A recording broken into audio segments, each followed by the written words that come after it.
naman sa mga balita sa labas ng bansa, maluwag na pulisiya ukol sa pagdadala ng armas sa Amerika, tinututukan ngayon dahil sa sunod-sunod na insidente ng pamamaril.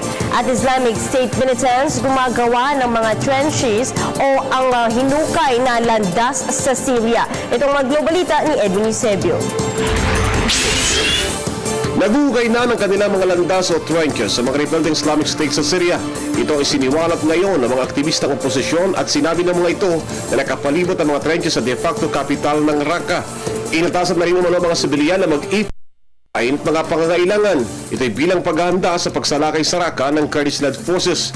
Sa ngayon na nakausad na mga Kurdish fighters sa may bayan 50 kilometro sa hilaga ng Raqqa. Suportado ang Kurdish offensive ng ilang Arab rival battalions mula sa naunang US-led strikes.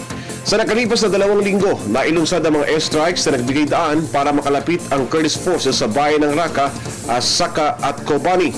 Dahil sa aksyong ito, mas tumindi ang humanitarian crisis ngayon sa northern Syria. Nagkakaroon ng balakid ang lahat tulad ng paghahatid ng serbisyo at mga kalakal. Panibagong pakikipagtunggali na naman ang kinakaharap ngayon ng mga mambabatas sa Amerika.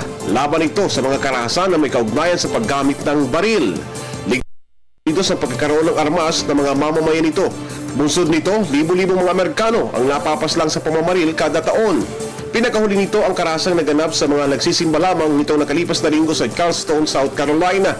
Sa gitna ng pagluluksa ng marami, lumutang sa mga balita na ang baril na ginamit ng suspected shooter na si Dylan Roof ay regalo sa kanyang kaarawan kamakailan. At dahil sa nagawa nitong karahasan, mismong si US President Barack Obama na ang nagsabi na nahaharap ngayon sa problema ng Estados Unidos hinggil sa gun regulations nito.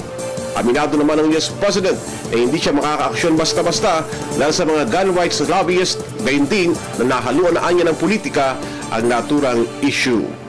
Para sa Telebisyon ng Edwin Eusebio.